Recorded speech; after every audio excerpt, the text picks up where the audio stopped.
I'm a It's walking Disney. contradiction. Okay. I know, truly. It's something. I stopped trying to make sense of it because it just made my head hurt. So to just give you guys like a little preview, sneak peek into some of the stuff I deal with. I have this guy going, I love Christmas. I was so just about to say that. I was really hoping you were going to do that. Christmas videos, so excited. And I'm like, yep. I speaking of, I'm like, I'm gonna have to edit a new intro for our show where I make it Christmassy. And then he responds with, yes, as an atheist, I love Christmas. And it's like, what? That sounded sarcastic.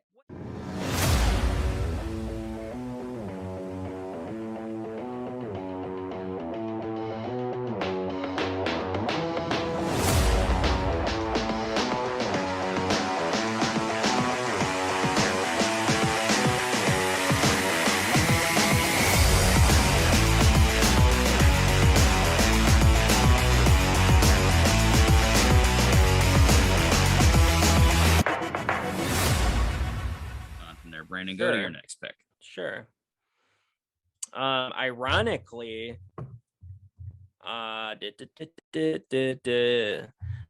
next pick is somebody else who has gotten Macaulay Culkin on their show. Red Letter Media. Yes. I don't know how they didn't make it to my list. God, I just went too video game centric here, but wow, I don't know how the fuck they're not on my list. He's a retro YouTuber in some ways. Baby's Day Out in the Cop Dog review from like 2008. Wow. Oh God, Brandon. Let's talk about it. You start. Well, I actually I'm a new viewer of them. I've only been watching them mostly the Half in the Bag episodes. Half in the bag. Yeah. But of course, the infamous Star Wars review, the infamous Phantom Menace one. That was the one that we all saw first. Of course, which is great. I just didn't connect them all, together until, recently, because I would watch that, like the Phantom Menace episode, Mr. Plinkett, wasn't it like Mr. Plinkett Reviews?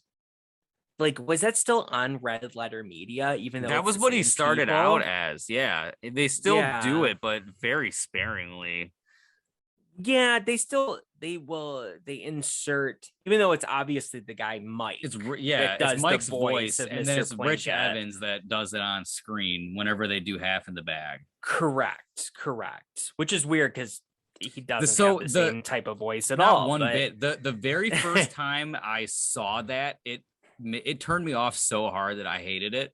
Actually, it was only something that I grew to love after watching Half in the Bag, because originally I only liked the movie reviews and I didn't really care for Half in the Bag. Yeah. Now it's changed where Half in the Bag is so prevalent, much more so, because it's on all the time. And and Best of the Worst is really good. But Half in the Bag, Jay and Mike's banter with Rich coming in periodically is just fucking golden. I love all three of them. Probably Rich the least. And I would say that my personality probably matches up with Jay the most. So he's the one I relate to the most. But I love what they all have to say. Particularly, oh my God, put me out of my misery, please. Right. Take you behind the old barn. With Half in the Bag, but the character of Mr. Plinkett and Best of the Worst and their commentary, they do commentaries on movies. I just love it. I don't know what it is.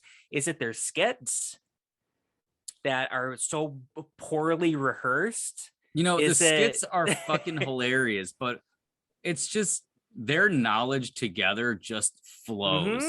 Rich, they're not Rich. I'm talking about Jay and Mike, for example. I love that Mike is obviously, in terms of how he presents himself, to be a little bit older than Jay. You know, Jay still looks a little younger. He wears the Converse. He's a bit more hip and not obsessed with Star Trek: The Next Generation, always throwing the references in there.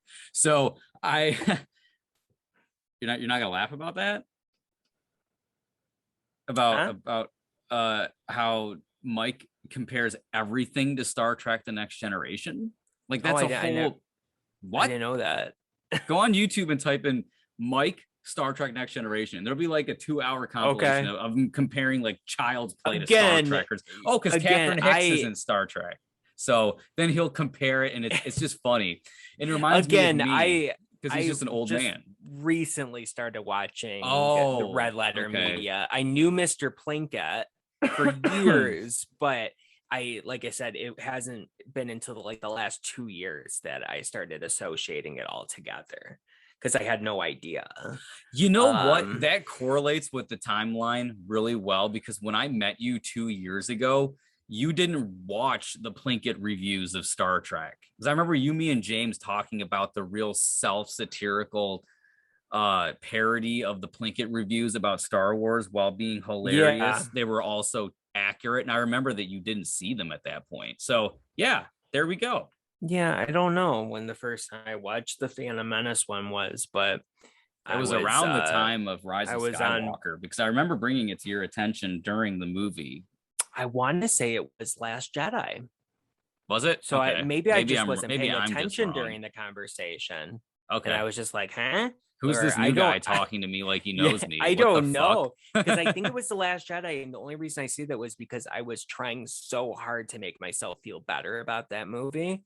And I was just looking all over YouTube for any bit of solace, my quantum of solace about the Star Wars franchise. And I think that's when I came across the Phantom Menace review. I'm fairly certain about that. Well, that's good, because at least you got something out of that movie. Also, I'm stupid, so Anyway, well, that's awesome. Good. I'm glad there's one that I forgot to put on my list that I could provide just as much input as you, plus a little bit more trivia. Cool. I like that. Yeah, for sure. Awesome. And again, like you said as well, I do have to say that they are so knowledgeable when they're talking about something, especially they know what they're talking even about. With the Halloween franchise. I always think like, well, I bet they're not going to say this. And then I'm like, oh, they did. Okay. Mm-hmm. Well, I bet you they're not going to know. Oh. Mike knows that? Really? Wow. I'm shocked.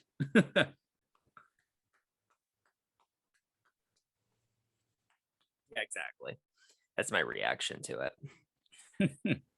There was they did a video where they ranked, actually there's 3 videos where they ranked all of John Carpenter's movies from worst to best. And I watched one part of it. I didn't watch the other 2. I was addicted. I know. I watched them, and yeah, I think the 3rd one has released. I'm fairly certain it has. Maybe I'm wrong about that, but I watched all of them that were available. Mm-hmm. If there is 3 of them, then I watched 3 of them. But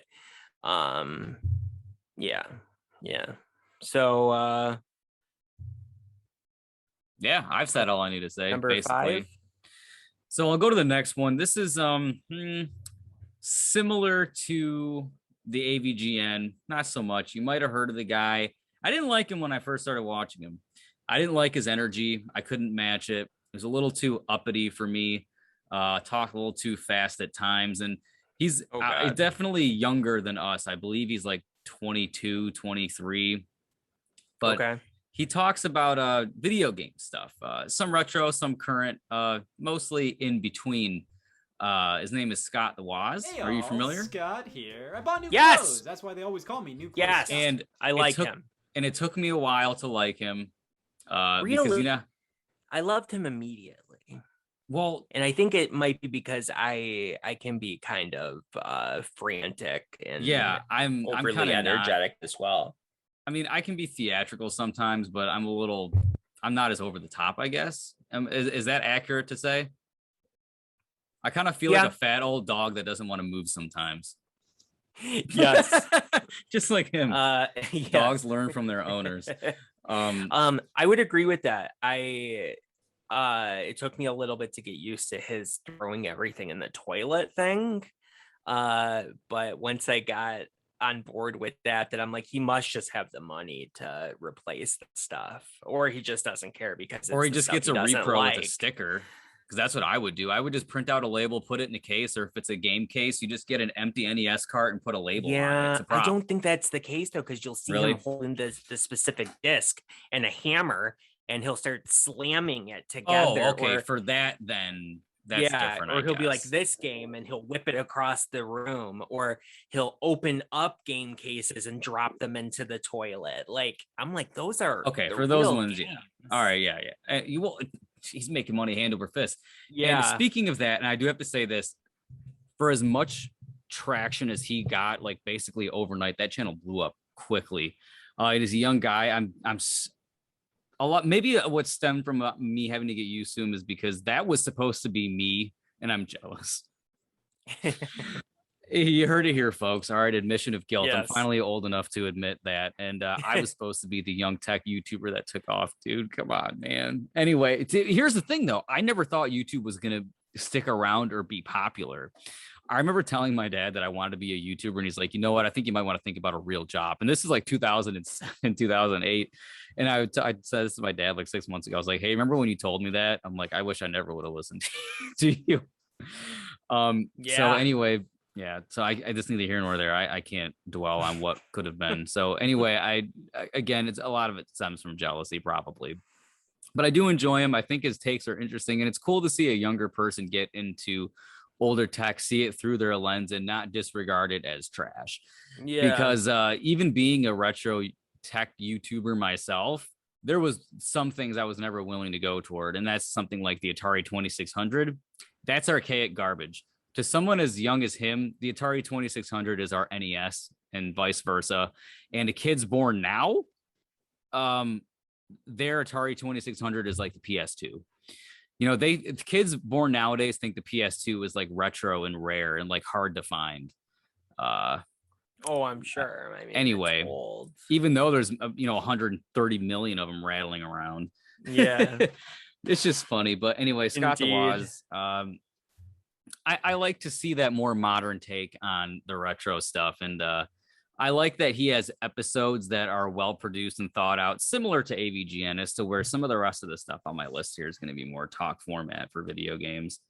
Actually, that's sort of the last professional or skit-based what's the word I'm looking for? Script-based stuff. The rest of it's more off the cuff. So yeah, Scott the Waz, I like that channel. Mm-hmm. I agree. And he's 24, apparently. Okay. So he's as old as what? Brad and Jake, I think. Lexi? Yeah. Okay. I think interesting. Jake is 23, right? Maybe he is. I always think he's older than he is, so he might be 23. I always think he's older than he is too, and I thought 24, so I just took a year off of that. Then you might be right. Yeah, I don't know. We'll see. Thanks for the video, Scott. He'll correct us. Yes, he will. Well, it's number 5. Number 5. And that is Kelvin Dyson. And I wouldn't expect that you would know who he is. But he I thought of the Dyson vacuum cleaner, so I have no idea. Indeed. He is my age, your age, but a little bit older. Mm-hmm. And he is a James Bond centric channel. Okay. And so he has very much the same mindset that I do about the series. You know, like his James Bond growing up was Pierce Brosnan. He played all the video games. GoldenEye for the N64 was, God tier level to him. And then he went on and he played, the PS2 games and, so on and so forth. I would say the PS3 games, but there wasn't a whole lot of them. but yeah, the PS2 games, that whole era. And so he does a whole lot of videos like rankings, and he has a lot of facts and different bits of trivia and stuff, because he's watched the commentaries about all of them. I assume the director's So he's commentary. basically just you if you made videos about James Bond. It's kind of what you're going towards. He's me. Yeah, he's probably like a bit more of like a devoted version of me. Interesting. Because he dives deep into the James Bond series and knows a ton of stuff that I don't. So I find it super interesting, and especially from somebody my age who has, of course, my same general mindset. So if a James Bond movie comes out, like one did, No Time to Die, of course I watched his review of it, and I agreed with pretty much everything. But then again, he'll talk about the pre-title sequences, and he'll rate them in order, and the music and movies and actors and you name it. So I love it. It's a lot of fun. If anybody watching is a James Bond fan, and you're my general age, I would say go check out Calvin Dyson. If you're older than me, check out David Zaritsky. But I like how you have different people for different age groups. Yes, for it. Of course.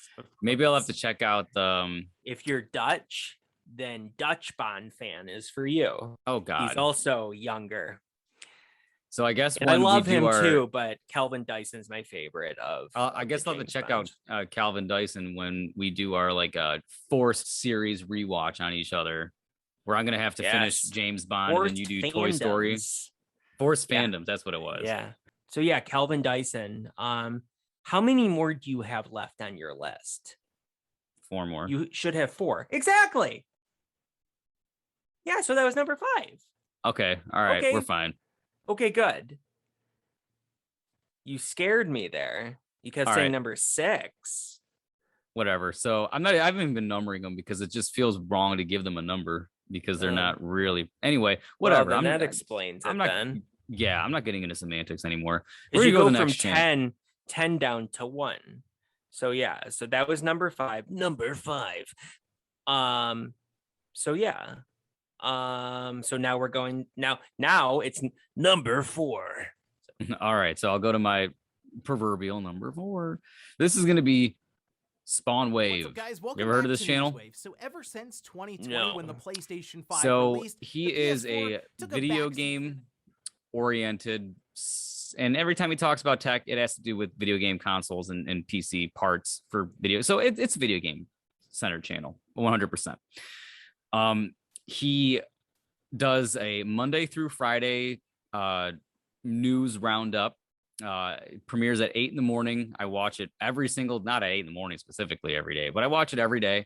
Does about a 15 to 20 minute episode about the news that happened in the previous day for the video game world.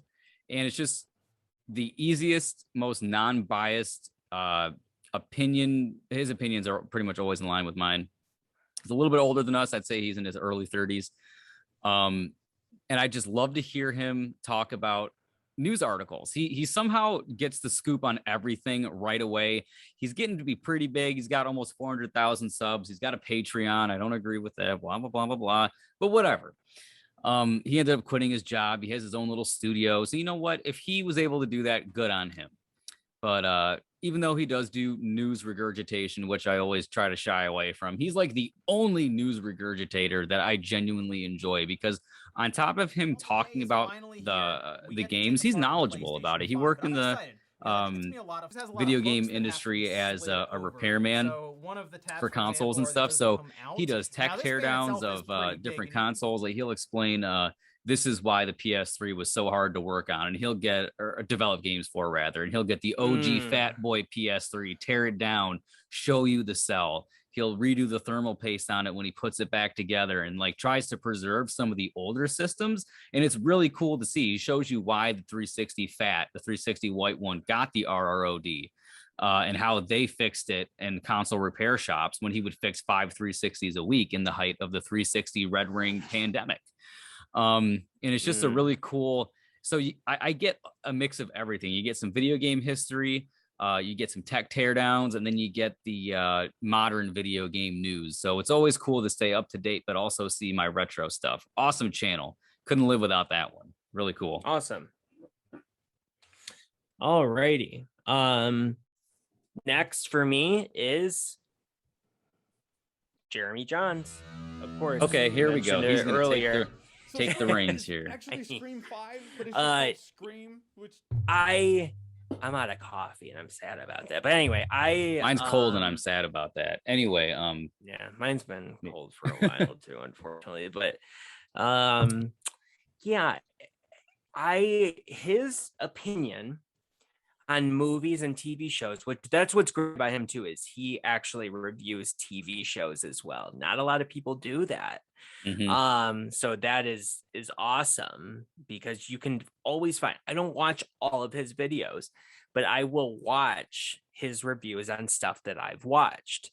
And his opinion aligns almost identically with mine, which is great. I used to be a Chris Stuckman guy, and then I'm no longer a Chris Stuckman guy.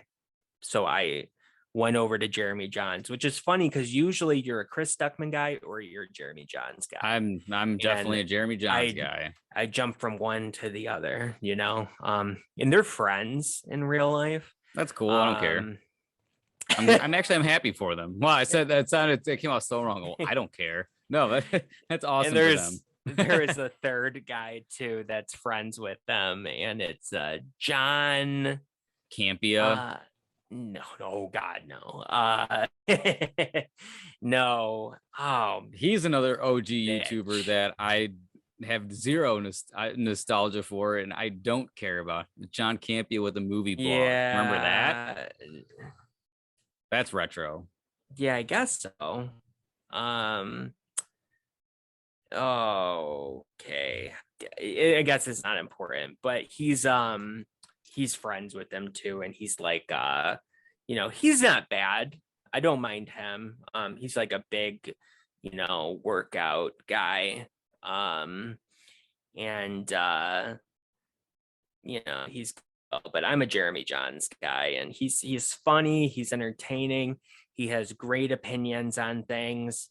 He makes some really great observations, and in general, he's smart and he's fun to watch. I mean, I love the little tiny, you know, skit things that he does, you know, because I don't always expect it, because he doesn't do it for every episode, but he'll throw it in there and it'll be super funny. And he is an interesting character because all of his videos are just in front of just I assume it's a green screen that he just colors like in After Effects or something. Because it used to be blue and now it's red. Yeah, I think. Yeah, I think so.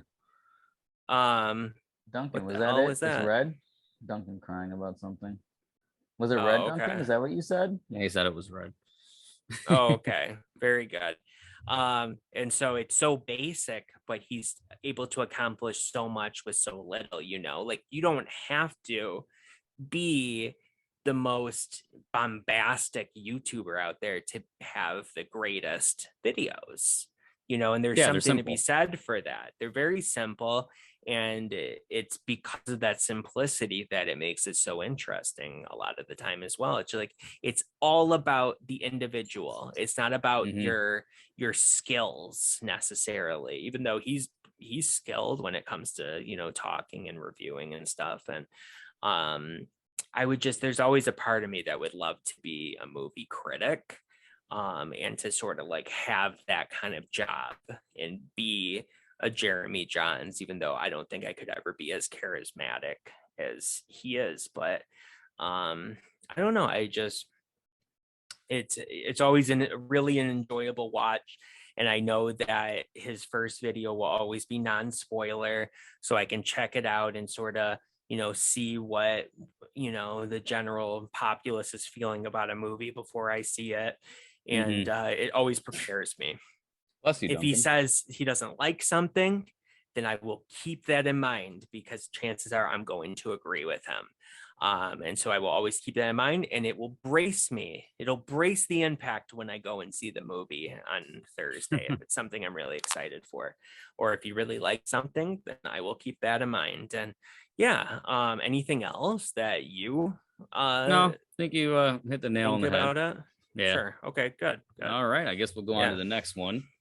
All right. So my next YouTuber is this guy's also a little bit older. I'm going to say he's one of the older people that I watch. And when I say older, I mean like maybe early 40s ish.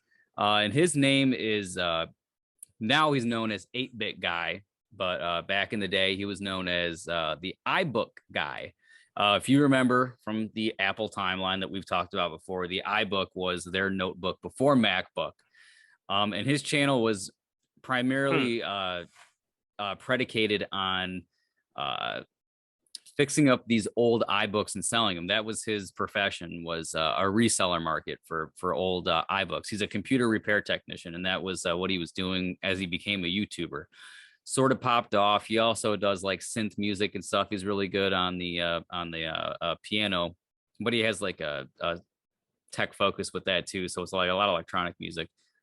Anyway, I don't watch that part of it. He's a whole separate channel for that. But the main crux of it is that was sort of my history into Apple products. This was 2008. So I'm seeing older Macs that I didn't know existed. I was just becoming interested in Apple at the time. So it was cool to see. So he'll do teardowns of these things. He'll also do teardowns of Commodore computers. That was the first time I was introduced to how those worked and what they truly were. He was one of the first people on YouTube to review retro clone consoles, which they're not too popular anymore. Do you know what retro clone consoles are? I could take a guess, but no. So they're really cheap plastic, like 2-in-1s, 3-in-1 consoles that have the NES slot, the Super Nintendo slot, the Genesis slot. And they usually are AV out. Some of them are HDMI, and they just produce a really bad quality reproduction of a console. He would tear these down, show them how they worked and why they looked like shit. And it was just really cool to see, because at the time, NESs were not something you really bought. You know, they were maybe a little bit on eBay, but that was something you got at garage sales and stuff. You know, they weren't sold at GameStops. The retro game stores weren't a thing when he was making these kinds of videos. Emulators were just becoming mainstream for the common people, you know? So it was just interesting to see again, historically. You know, I got into that channel young. It kind of shaped my knowledge of certain electronics, and it's just so cool. I mean, like, did you know that video games for some Commodore units came on a cassette tape? A cassette tape that is loaded into the RAM, takes like 5 minutes, and then you play the game from there. No, I knew about the floppy disks though. No, these are cassettes with film, with magnet film, whatever, what have you, that load into the 20 kilobyte system RAM of these computers. Yeah, it's really interesting. So it's so awesome to see. I love retro tech, something that is so useless. You know, now, and then like even then he'll like make did you know that there was HD VHS tapes? I'm sure you didn't know about that. He shows them to you. HD VHS tapes. Techmoan is the British equivalent of 8-Bit Guy. So I guess you could kind of lump the channel Techmoan into this channel as well. They're like brother channels unintentionally. Techmoan talks about a lot of different vinyl players, for example. He's recreated a phonograph. So much interesting tech stuff. His stuff takes a little bit of a older dive as well. iBook Guy's more 70s and 80s. So again, they kind of go in lieu with each other, but really interesting stuff. I genuinely enjoy those ones. Are like the guys talking are not entertaining. They are nerdy as fuck. They are dry, and they are there to educate you. That's like the goal of those videos. So that's probably like the main difference of these other channels that I mentioned. They're entertaining. This is strictly like information. It's pretty cool. I like it a lot. It seems like something that you would watch on public access in the 90s. but more well produced. It's really cool. Yeah, kind of like early tech TV before it was G4. We'll have a whole episode about that where Brandon doesn't have any remembrance of G4 and tech TV. So I had to put G4, yes. Okay. Not tech TV. I don't know what that is. It was G4 before it was bought out. I think I told you that, but so we'll just move on from there. So I had to give that channel a shout out. Brandon, go on to your next. Yes. Well, it's the same. We're on the same number, which is number 4. No, you don't like the numbers, but yeah. Did I say number 4? I mean number 3. Number 3. Anyway, you have 2 left, right? Yes. For you? Okay. Yes. Exactly. Yeah. So my number 3 is, and I would say that these last 3 for me are in order. Is Mine's still disclaimer. Dave McRae. And I think I've mentioned Dave McRae before. On occasion. He is a voiceover artist that lives in Toronto. And he happens to do videos about Halloween. Usually he's a Halloween guy.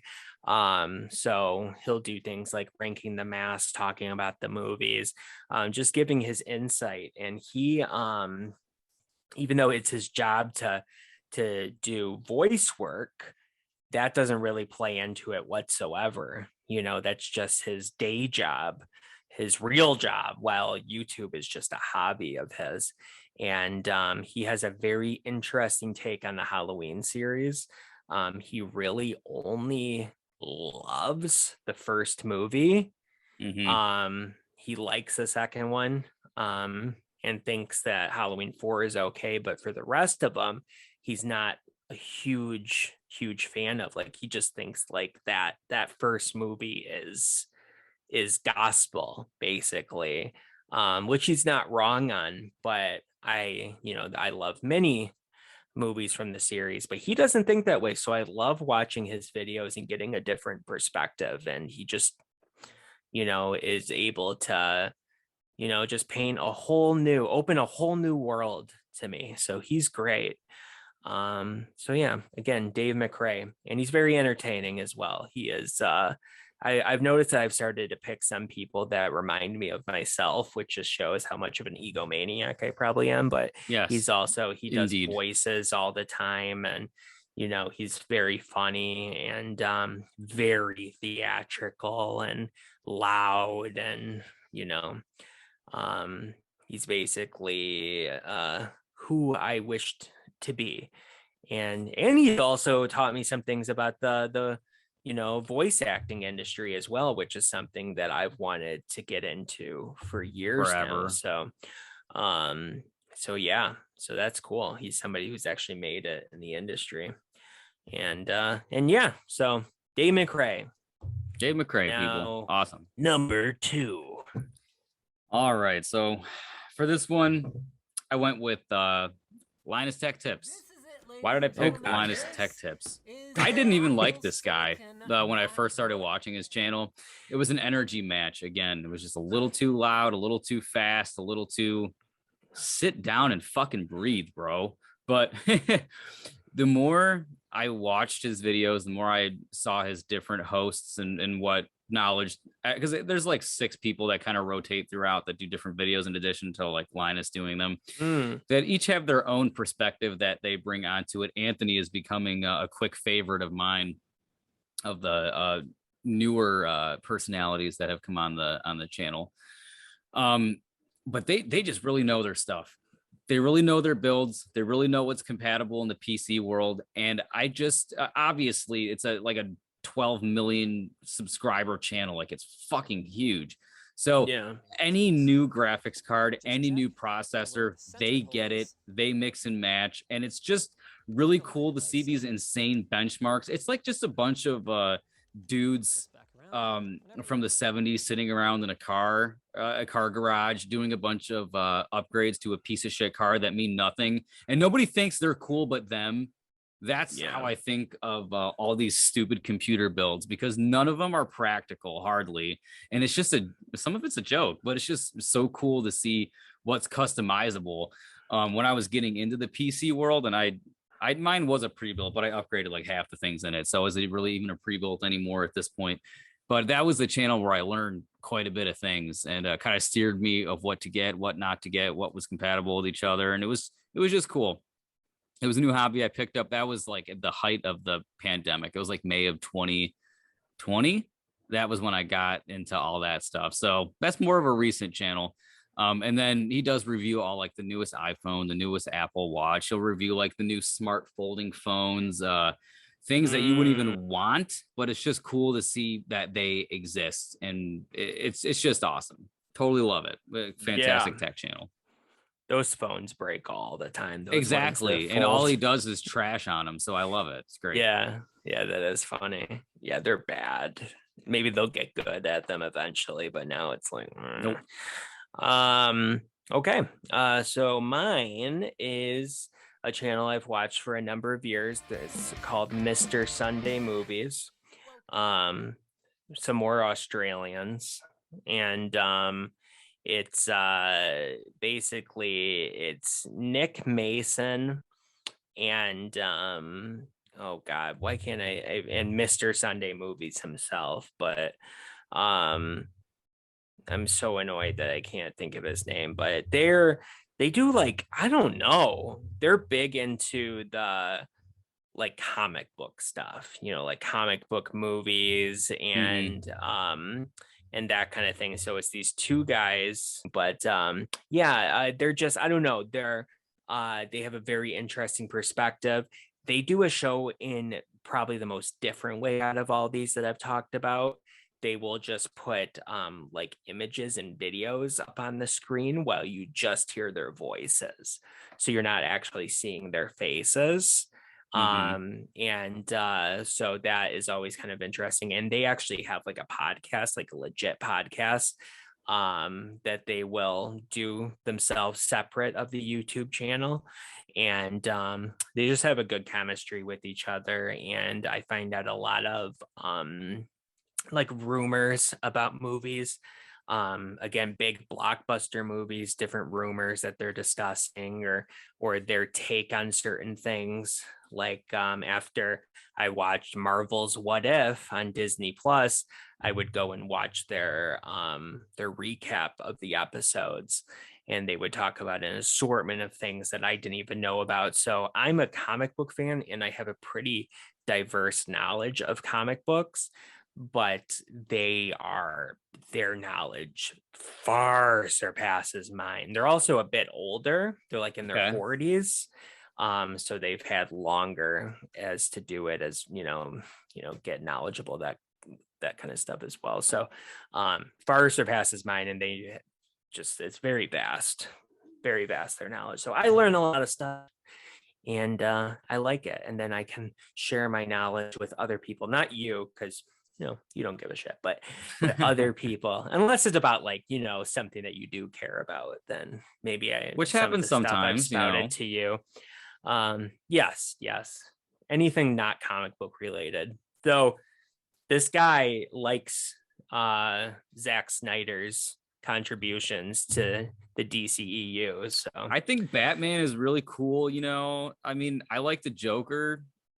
Yeah, okay. Now I'm not even gonna say the word love. I'm gonna say I like those characters. I think they're cool.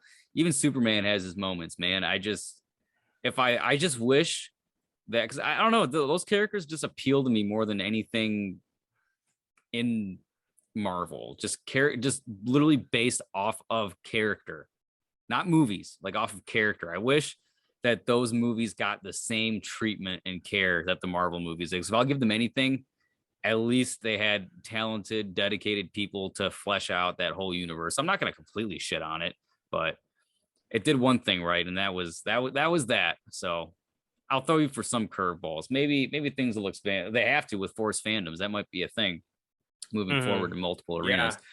But anyway, I'll make you watch all the DCEU movies. Oh God, yeah, it'll take me fucking 50 years.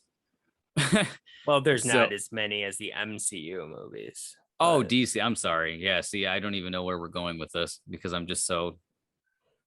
Anyway, is there anything else you want to say about those two, Brandon? No, but it would be funny to make you watch all, I believe, 25 MCU movies. Yeah, that would be a very funny special. It has to be sponsored though. So I guess by Disney Plus. Anyway, my last YouTuber, I'm done, Brandon, is a YouTuber that wow, what a fucking running theme. I didn't even like these guys when I first started watching them. You're a cynical bastard. What can I say? Am. It's the CU podcast of Pat the NES Punk channel fame. That is absolutely your favorite. So your number one is your number one. Pat number and Ian one are exactly me and Brandon, but they're the LA move out to California homeless version of us, but also more successful than us at the same time. Is Pat and Ian. You know, we sort of look the same, except for I have Ian's personality way more than he would, so it's a flip-flop of ethnicity here. Anyway, just edit it right here, put us side by side with them. I will. It's actually perfect because I'm on the side that Pat would be on and you're on the side Ian is on for my recording, so it's like mirror. It's hilarious. Good. So the basis of the CU podcast is there are two guys who met each other when they moved out to California through video games. One works at a video game store, no longer, but he worked at a video game store for like 14 years. That was Ian. And Pat was he does like complete NES collections, complete Super Nintendo collections for like North American versions. He owns every fucking game. He writes books about it. He was like one of the first collectors to kind of explode on the scene. There was in the 90s called Nintendo World Championships. I don't know if you're familiar with this. You ever heard of it? It's a game. It was a compilation cartridge of some certain Nintendo games, certain levels from Mario Brothers games. It was an official cartridge that Nintendo used for competitions. There was like 20 of them made. It was advertised in Nintendo Power in the early 90s. Yes. And he was one of the first people to have like the gold cart and the gray cartridge for his collection. So that kind of put him on the map with YouTube. And it was just interesting to see his like rise. I mean, this motherfucker owns every console variant released of the NES in box. Like it is OCD levels of ridiculousness. So he has like this collector, and get this, he hardly even plays half the games that he has. He just knows about all of them. Ian, on the other hand, the one who ran a game store for 15 years, knows everything because he's played all the games. He takes all the trade-ins. He talks to the customers. And the thing about Pat and Ian are that they call each other out hardcore all the time. Ian will regularly tell Pat that he's not a gamer. He's a collector. He can't call himself a gamer. He doesn't know anything about modern games. And he gets mad when he tries to talk about it. And they call each other out like a married couple, where they get angry with each other's shit, kind of like me and you do on camera sometimes. From what I've seen of them, I think we're better. We're more entertaining. But I didn't know about their backstory. Yeah, because we have no backstory. Other than we met at work and then just did this because whatever. But Brandon, do your number one. I've talked about them numerous times, even more than Dave McRae. And so it's a thing with two heads with Sean Clark and Christopher Nelson. And it's on the Malfunction YouTube channel, which is Sean's YouTube channel. And he does a lot of the special features for horror movies. He does Horror's Hallowed Grounds. And then Christopher Nelson, I've talked about Christopher Nelson before. He is a master special effects artist, Oscar winning special effects artist.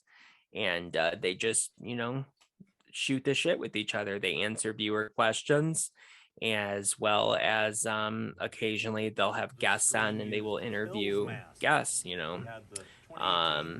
just an assortment of people. And I learned a lot from the show and I love it. It is hands down my favorite thing on YouTube. They don't do episodes enough, in my opinion, because they're both super busy. Sean has to run Convention All-Stars, so he is a booking agent for all these people at conventions, and Christopher is on movie sets doing the special effects. But so they are very busy, so they don't have episodes as much as I would like. But as soon as an episode drops, I drop everything I'm doing, I sit down and I watch, and that is why it is my legit number one. So yeah, but that's it. That was the end. Thank you for sticking with it, and let us know who are your favorite YouTubers. Is it us? I was gonna put us on there, but that would have had to be it's a hard honorable mention. No, that would have been weird. That would have been really. It was funny, a joke. But yeah, I don't know. Let us know. Comment below and let us know, right? And have a wonderful day. Lucas is going to be having a stroke, apparently. You know what? Bye, everybody.